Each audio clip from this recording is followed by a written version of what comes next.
Real Talk with Rajon.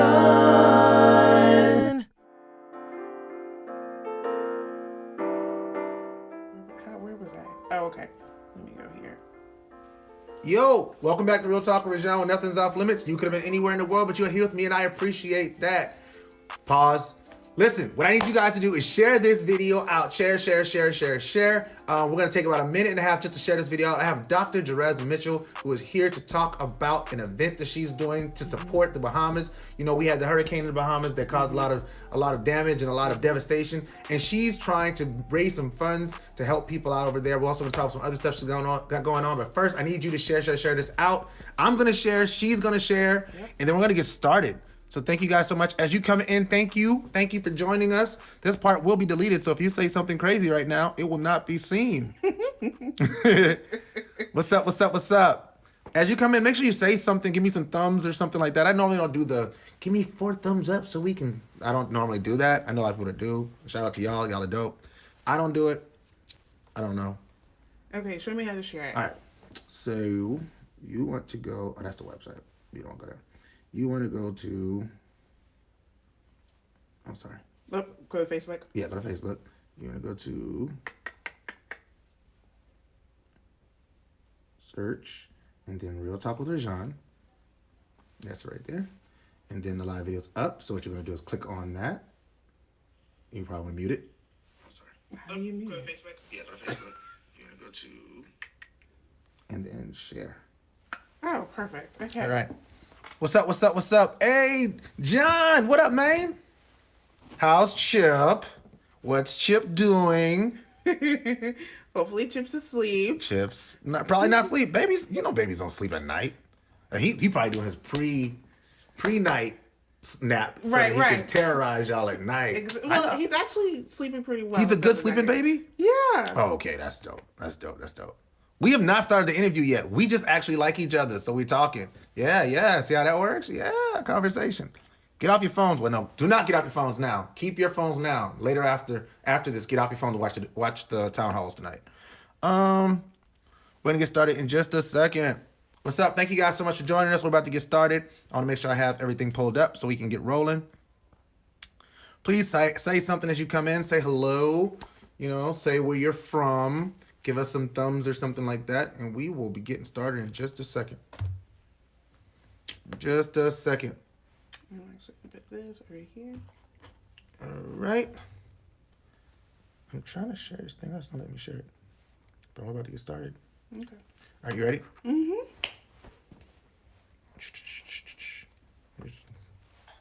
What's Chip doing? See, we really want to know. All right. Oh, he's sleeping. He is sleeping. Good. Share now. All right. We are live. Are you ready? Yes. 3, 2, 1, and. Hello, world, and welcome back to Real Talk with Rajon, when nothing's off limits. You could have been anywhere in the world, but you are here with me, and I appreciate that. I am your host, Rajon Lewis. Now, here on Real Talk with Rajon, everything's debatable, so in any given week, we could be discussing anything from sports to music to politics. You name it, we'll discuss it. Now, for those who are new to the show, on Wednesday nights, I do my local celebrity spotlights where I highlight great people in the community who are doing amazing work and trying to benefit the world one day at a time. I know we talk about everything that's going on all around the world, but I'm telling you that right here in the Low Country, we have angels doing amazing work. And tonight is no different. I have a friend of mine, Dr. JerezMitchell, who's here to talk about some stuff that she's working on. So thank you so much for joining me. Absolutely. It's such a pleasure to be here once again to share this space with you. I always love when people come back for a second time because it one shows that, we're actually doing something good here with Real Talk with Rajon. I said we, like the royal we. But like the fact that we're building a real community, a network of people who are doing great work, like yourself. And when you come back, that lets me know I did a good job the first time. So Absolutely. Thank you for coming back. Yes, for sure. All right. So for those who didn't watch the first time, please introduce yourself to the audience. So my name is Dr. JerezMitchell. I'm a come here. I haven't been here. Okay. My husband, John Mitchell, he's from here. And so I'm here to talk about all the different entities and things that we have going on. Couple of things that I do is, one is Cuts and Conversations, which we spoke about last time, which is really a safe space for African American males to come and really talk about hot topics that are important to them, but also to get a haircut. So we utilize the barbershop in the historical fashion to really create a safe space for Black men. And that's something you do with the College of Charleston, correct? Yep, we do. There's Cuts and Conversations at the College of Charleston. There's a Cuts and Conversations at the University of South Carolina as well. And we've also done a community event where we did it at Howard's Barbershop, which is the first Black barbershop college here in the state of South Carolina. So huge shout out to them. They are amazing. So just to again recap, I know some of the stuff we covered last time, but what made you want to dive into that topic? For the Black men and their haircuts? Yes. So when I was at USC, that's where I was doing my postdoc there. And I noticed that a lot of Black males weren't coming into the counseling center. And so I spoke to the director, Dr. Warnetta Mann, who also does Cuts and Conversations. We do it together. And we said, well, let's create something where they would feel more comfortable coming to. USC actually had a barbershop on campus. Not a lot of people knew that. And so we were like, okay, let's utilize this barbershop and see if we can get some people to come in there. We hosted an event, we advertised, and they came. And they repeatedly came. Wow. Which was huge. And the feedback that we got was that this was something that they didn't know they needed, but now they want weekly. And so we were like, we can't do this weekly, but we could do this, as often as we can. And so it really just blossomed. I think the first one we did had 17 people, and I think it's up to 30 now. And something that they actually still do to today. Wow. So it's really been an amazing venture, and it shows that, even though you attend a PWI, you still have a community there, and a safe one. Yes. Where you can talk about what's important to you, and you can have other conversations about things that you may not get in the classroom or with just your friends. I love that. And so you took that from when you left USC, you brought it here to College of Charleston. Yeah. So how did you get it implemented here, and what made you feel as though it needed to be? So we got implemented here. I went through the College of Charleston's Office of Diversity because they were looking for programs to really support their Black male initiatives and things of that nature. And so they were very willing and supportive to bring on this entity. And again, we did it, and some of the men were like, wow, again, we didn't know we needed this, but now that we have it, please make sure we do it all the time. So how often are y'all able to do them now? So the last one we did was in the fall. We're looking at doing one in the spring as well. And so each time we do it, we create a curriculum around the topics that they feel is necessary. So we do a needs-based assessment during the first session. Okay. And then that's what we base the subsequent topics on. Okay. And so we're looking at doing that, and we're looking at branching out into other spaces as well around the Low Country. And we're in conversations with a couple of other people as well. So yeah, we want to make sure that Black men here in Charleston have places to go. Absolutely. Because outside of going to the club or going to work, where else are Black men congregating outside the barbershop? Absolutely. I love that. I'm always interested in seeing the approaches that people take to reach people of color. Especially men of color, especially because a lot of times, people create programs for us that they want us to have, as opposed to thinking, what programs do we want to be a part of? Even as somebody who develops programming myself, that's something I'm always thinking about from the youth side is, okay, we want the youth to know these things, but what do the youth actually want to know? Right. And how do I teach how do I get them to have the things that they want to know in a way that is still palatable for them and relevant to them? So I love what you're doing with Cuts and Conversations. I wasn't able to make the last one, but I want to make the next one. I'm going to make sure as soon as you have a date, I'm going to put it on my calendar. Absolutely. So I can be there, because that's something, one, I'd love to cover, and I'd love to just be a part of. Yeah. For sure. So you have the Cuts and Conversations. So you also have other things that you're working on in the community as well. Yeah, so the other thing that we're doing is on the other side, my other business is Southern Conduits. And so that's a consultation firm where our biggest event right now that we're doing is a 242 Strong Recovery and Resilience Summit. And so that was one of the main things that we wanted to definitely talk about tonight. So basically, everyone knows about Hurricane Dorian. We were even in the path of Hurricane Dorian. Yes. But Hurricane Dorian actually hit the Bahamas the worst, Grand Bahama and the Abaco Islands. Yes. And for me, this is a passion project because I have family in the Bahamas. My mom's Bahamian. Okay. So my family is all there. And my grandmother and grandfather both came from the Abacos. Yeah. And so seeing all the devastation that has happened over there, having family members that no longer have their homes, I felt like I needed to do something more than just provide a monetary funds. Yeah. I mean, there's been a huge influx of funds going into the Bahamas, which is great to rebuild the infrastructure, the physical infrastructure. But for me, I felt like I needed to do something outside of just saying, "Oh, here's some money," or you can rebuild the homes. I wanted to help rebuild the people. Okay. All right. And so I got in touch with one of my really good colleagues, Dr. Tracy Murray, and we discussed, okay, like what can we do? How can we bring some wellness to the country? And so we're both, I'm a mental health advocate. She's a clinical psychologist, and so we were like, let's do a wellness summit. And so we got some speakers together and we said we're going to take this to them, because at the end of the day what they've experienced is trauma. And Tracy, who is from New Orleans, went through Katrina, yes. So she knows firsthand how this can impact you as a person. And so because we know that this is a trauma thing, we know that there are psychoeducational pieces that we can provide to help them, because at the end of the day hurricane season is coming back.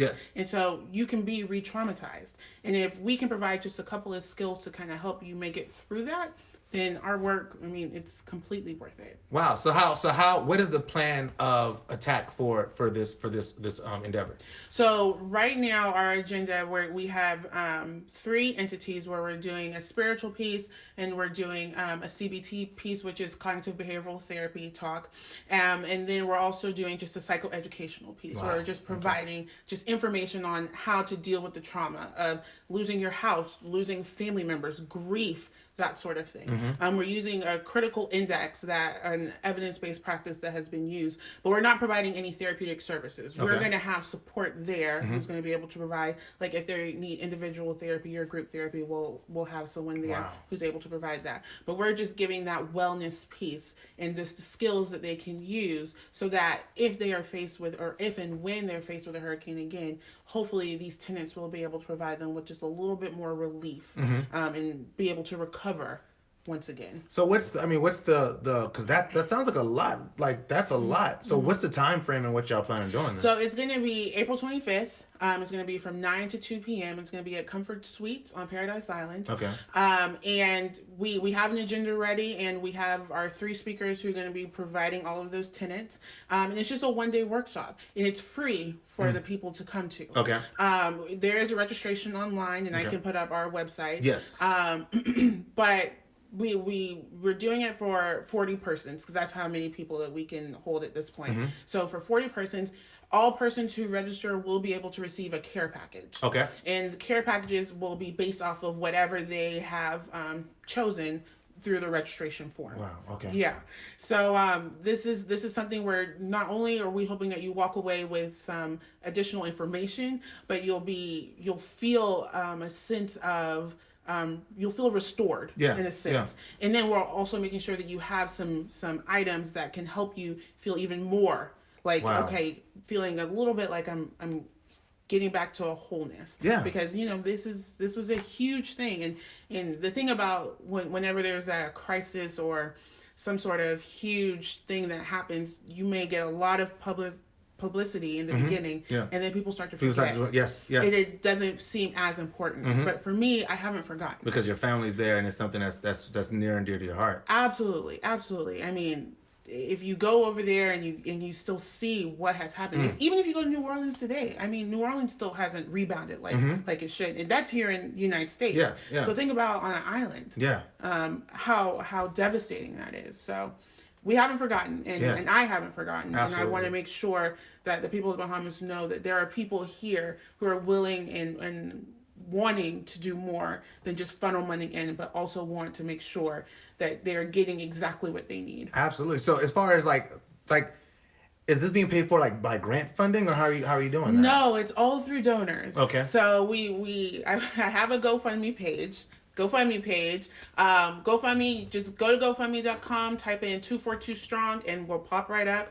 We'll also put it out on Rajan's page. Yes, we will. But you just go there. Any amount helps, from $1 to $500. If you want to do more than $500, amazing. Yeah, please do more than $500.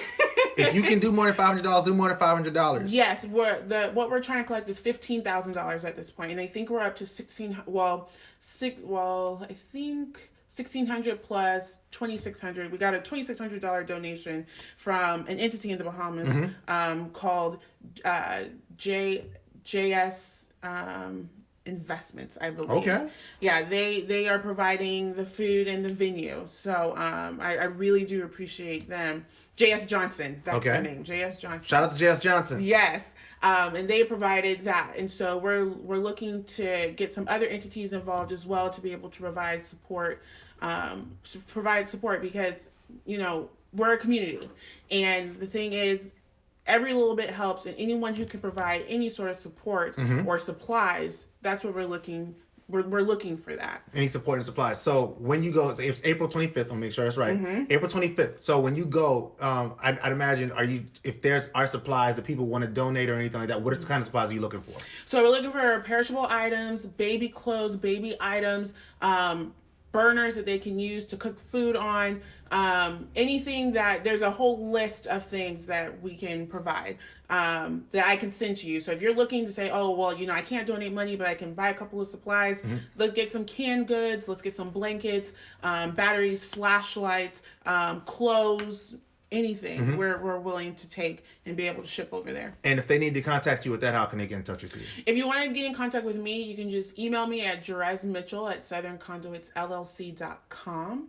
We'll put that in. Yes, we will. Somewhere. It'll be everything will be in the title. Yeah. Just look in the title. You can get in contact with me that way. We're also accepting donations through Cashapp. So Southern Conduits with the $, Southern Conduits at Cashapp. You can Zelle me at that same email, JerezMitchell at outhernConduitsLLC.com. And if you want to write a check old school fashion way, just write it to Southern Conduits LLC, and I'll send you the address where you can send that check. Yeah, we'll inbox that. We're not doing that over the the internet waves, because y'all get weird. Y'all get real weird. But I'm blown away, because one, I don't ask a whole lot of questions before the show. So I had no idea this was this big. This is dope. I want to see how I can help it. I saw the one person said, that they'd love to have me in the Bahamas. I would love to be in the Bahamas. So, hey, if we can set something up, my wife would not mind at all. If we can set something up, I'd love to come out and do something. But I want to support the 242 strong effort any way that I can. If you have a flyer, if you have anything like that, of course, like I said, if you are watching this now, it's in the title section. If you watch it on YouTube, it's down here. If you're listening on Anchor FM or any of my podcasting platforms, the link will be in the title. So just please find the title, donate. They need goods. She said everything that she needed. They need money. Send money. Send money. Whatever you can donate. No dollar amount is too small or too big. Right. All right. Don't be like, oh, all I can offer is $5. Send your $5. Because if 500 people send $5, we have enough money to do what we need to do. Yes, please. And we're truly appreciative. All of this money, everything is going towards the summit. And so we really want to make sure that it's a really good restorative summit for the people. So not only, like I said, we're not only doing the wellness piece, but we're going to have some entertainment there as well. And again, the care packages. Right. We want to make sure that they're walking away with something that restores their mind as well as their physical piece as well. And Paradise Island, that's the island that Atlantis is on, isn't it? It is. Yeah. So there's a whole bunch of different hotels over there. So Atlantis is one of the bigger ones. We went last year. We went last year, and I remember passing by Comfort Suites coming across the bridge. So that's why I was like, I think we passed by. Okay, that's dope. So you were also, I want to toot your horn a little bit, because I like to talk with my friends. You were on MSNBC last month. So tell me about that. What was that like for you? First of all, why were you on? They may not know. So we were on, Tremaine was the person who was interviewing us, and they wanted to talk about how the African Americans weren't a monolith when it comes to the primaries. Yes. And so he's doing, I'm not sure if it's a podcast, but he's doing a special segment about the race in the 2020 race. And so we were just providing our feedback and really our perspectives on who we wanted to choose for the next Democratic presidential candidate. And so it was a really great conversation, because, even though all of us were friends, we all had different views. Absolutely, yeah. And what we found to be important was different. And so it was really important for us to really convey that, one, Black people are into politics. Two, we are watching. Yep. And three, gun control is not the only thing that we're worried about. It's also not crime. Crime is also not like the only thing that we're worried about. Right. That's another issue. And honestly, crime and gun control isn't everybody's problem. That's an everybody issue. It's an everybody issue. It's not just Black people. Poverty, not just Black people. I'm sorry. Yeah, no. And so we were really highlighting, the diversity within our group, and how even though we may have different thoughts, views, and feelings, we can still come together and have a really good conversation. I love that. And like the points that you guys are able to make, and like we were discussing before, the camera came on, like there were so many things that you guys probably discussed that weren't included. So is there anything that you wanted to have included in there that you want to try to highlight here?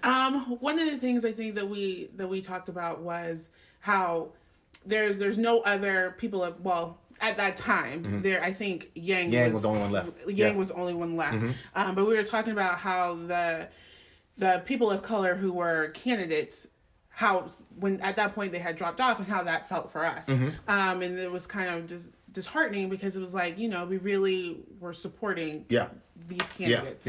And so now that there's not a lot, there's only Yang, and there wasn't a lot to choose from, what that felt like and what that meant to us. And so now, and I think even still today, there's still this lack of connectivity to a lot of the candidates. And that's unfortunate, because for me, my hope was that I would feel inspired by a lot of the candidates. And unfortunately, that's not the feeling. And so now it's like, okay, well, what do you do now? Because this is your choice. And so you have to pick from what you're given.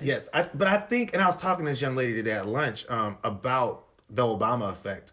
And Obama made us feel like we should be inspired by the people that we vote for. Like, I don't think before that, I wasn't inspired by George Bush or John Kerry. Or I wasn't inspired. I never looked at a presidential candidate before Obama like, I really need to like this person. I really want to believe in this person in such a way that I did in President Obama. And of course, we know President Obama had his warts as well when it comes to certain things. But in a lot of ways, he changed the way we view politics. It's like, no, you got to inspire me. That's why Beto was such a big deal. Beto had something. If everybody who started, if all 28 candidates that started out were still Beto was my guy. When Beto left, I was like, I don't know what I'm gonna do here. So I've sort of been floundering as well, and that's why I thought it was really key that y'all had that discussion. It was one statement that I think Sam made during it. He was like, it's like, what do you wish people would know about Black people? It was like that we are not a monolith. We don't just vote for who this one person tells us to vote for. I know Representative Clyburn came out today and backed Joe Biden. And to some people, that's like, okay, cool, game over. Clyburn backed Biden, it's over. But no, even though, I have my people that I'm voting for, and it may be Biden, it may not, I'm not going to tell you because I don't endorse candidates until the final moment, because I don't want to sway your opinion. I'm not a tastemaker like that. But if I am, let me know, because that's very appreciated. But I think that you shouldn't vote based on what other people are voting for. I think you should vote your interests. You should vote the things that you're interested in and the things that you think will benefit you long term. But again, just thinking about President Obama made us say, I like this guy. I believe in him. I think before him, it was always this is the best we got. So let's pick the best, the worst, the best of two evils. They're all evil.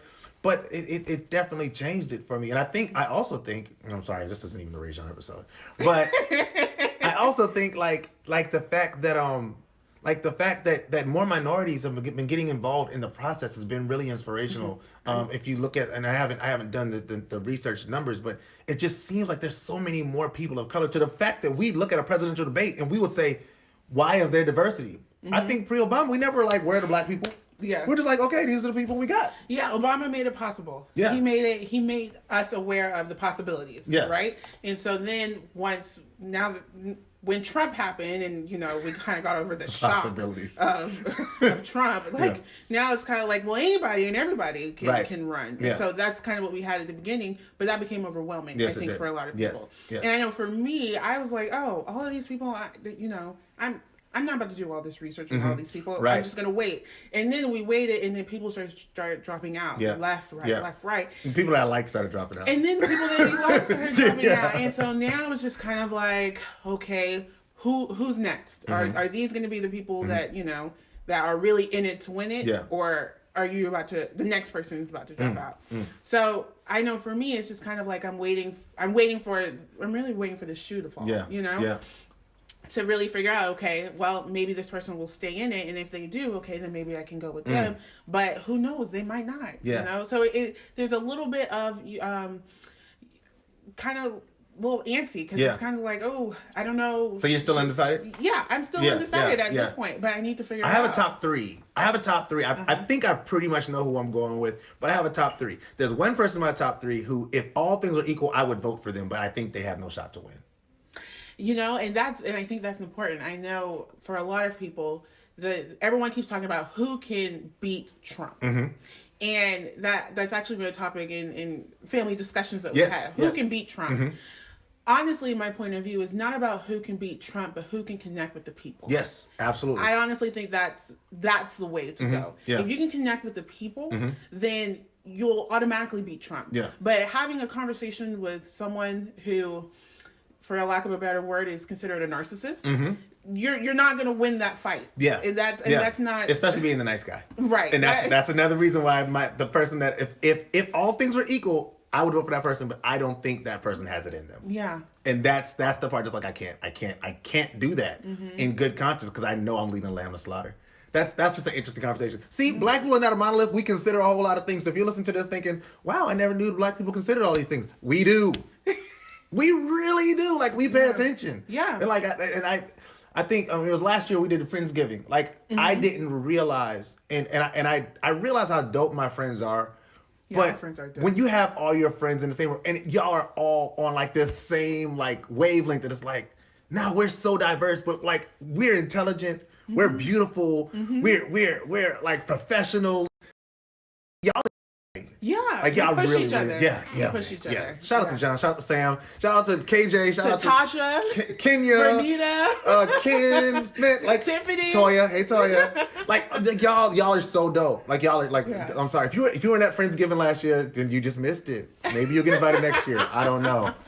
Hopefully I'll be there because I really enjoyed it. But that was dope. Like I love what it represents. I love what you represent. As a father of 4 daughters.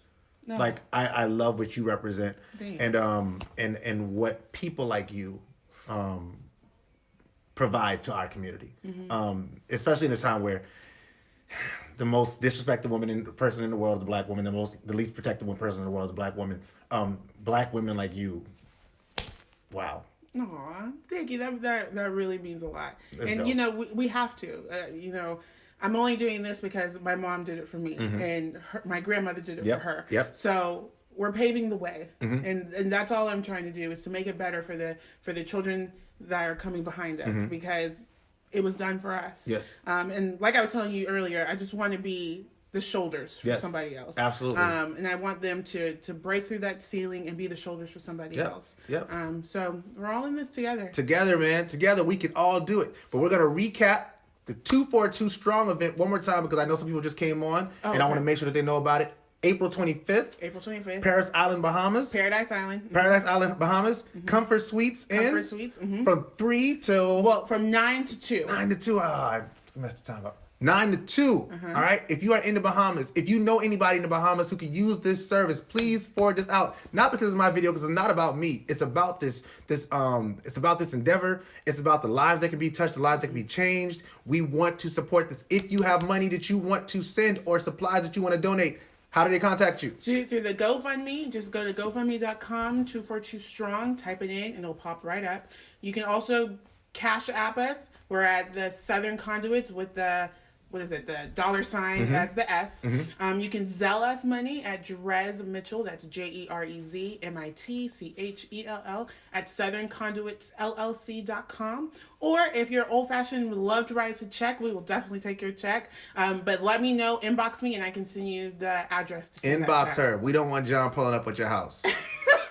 They got a new baby. I can't have the homie going. Like, come on, y'all. Let's do it. All right.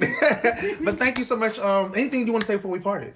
No, just thank everybody for watching, and thank you for having me again. Man, anytime. I love being here and being able to discuss some really cool things with you. And thank you for doing this. Praise God. Yeah. Praise God, man. God is amazing. And anytime I can use my platform to shine a light on somebody else, I'm gonna do it. Because that's what we meant. That's what we're here to do. Yeah. So thank you so much for joining me. Thank you. And thank you guys so much for joining me. And thank you so much for watching this week. Remember that the show is now split into 2 parts. It's actually not anymore, and I need to explain this one more time. I'm in grad school right now, and so taking a good bit of my time, so I'm not going to be doing my Sunday shows for the foreseeable future. I'm going to figure out a way to do Real Talk Live. I'm just not doing it right now. So what we will have is a local celebrity spotlight. So make sure you tune in every week. Where I interview my local celebrities. And next week, my local celebrity spotlight. What's today? Saturday, my local celebrity spotlight actually shines on local activist, Mr. Aaron Comstock. We're gonna be talking about Uplift Charleston. He has a lot of endeavors that he's working on to uplift Charleston in different ways. We're gonna have him on. It's actually a special show Saturday morning from 12 to 1. So if you want to check that out, check it out. If you can't check it out live, it will be on replay. And if you are doing something in the community that you would like a light shined on, please reach out to me on my website. That's www.realtalkwithrajon.com, so we can discuss getting you on the show. This and all my shows, in addition to the Car Chronicle series, is now available for your listening via Apple, Google, Spotify, and any place you can find podcasts. You can also find it on my website. You guessed it, www.realtalkwithrajon.com. If you'd like to be made aware of when I go live, because sometimes it is unscheduled, please be sure to click the follow or subscribe tab and turn on the notifications so that you'll know when something new has been posted to the page. In the meantime, please follow me on social media to stay up to date on what's happening with Real Talk with Rajon. All you gotta do is go to that social media site, type in Real Talk with Rajon, and they will all come up, I promise. Also, feel free to leave comments, questions, or whatever else you'd like to say in the comment section or the message section. I love reading your messages and getting the feedback, even if it's negative. If you watch the show, you listen to the show, you love it, say, hey, Rajon, I watched it, I listened, I love it, and here's why. If you listened and you hated it, say, hey, Rajon, I listened, I watched, I hated it, and here's why. Why is that important? Because I do not seek to be told how great I am. I seek to be as great as I can be, and that only happens with honest feedback. Thank you. I am currently accepting invitations for speaking engagements and event hosting opportunities. If you would like me to speak at or host your event, you can request me via my website. You guessed it, www.realtalkwithrajon.com. Always remember in closing that God is everything. Without him, we are nothing. So never forget where your help comes from. And if a man doesn't stand for something, he's bound to fall for anything. Now that's real talk. I'll see y'all on Saturday. Peace.